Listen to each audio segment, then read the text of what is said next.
Sabi ko, 160 na daw. Tama na daw. Ay, nabuo na.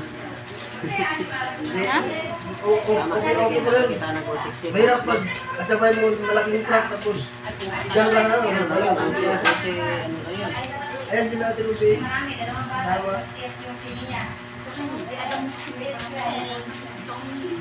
Bisa din na sila ko pa. Ano yun? Kaya tinbangon.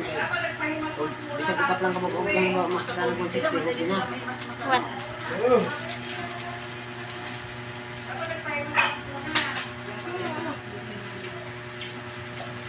Dapat hindi na pinadrive yun. Bim, pag lasing ka kasi, mag-aan. Pag lasing ka kasi, mag-aan.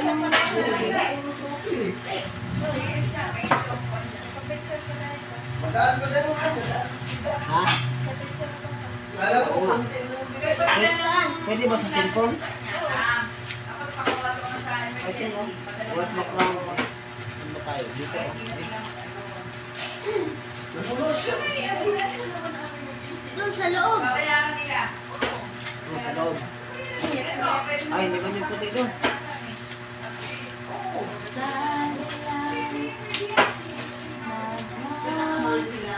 Sa ano, sa barangay. Yan sa labas.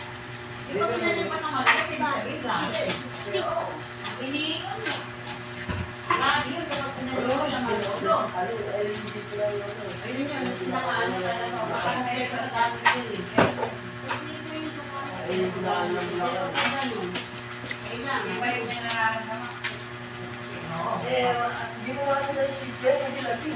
Diba? Sino nagdala ng motor nila dito? Uwiin mo nga. Plaza ko lang ka eh. Ha? Oo, oo.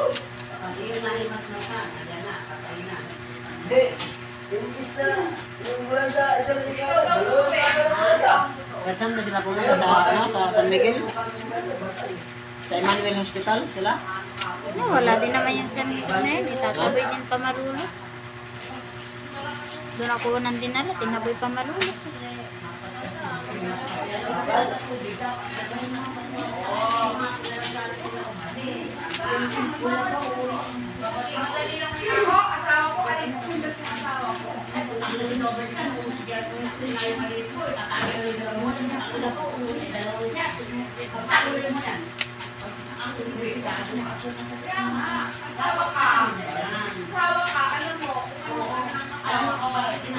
Hindi sana kung magaling yung nag-drive.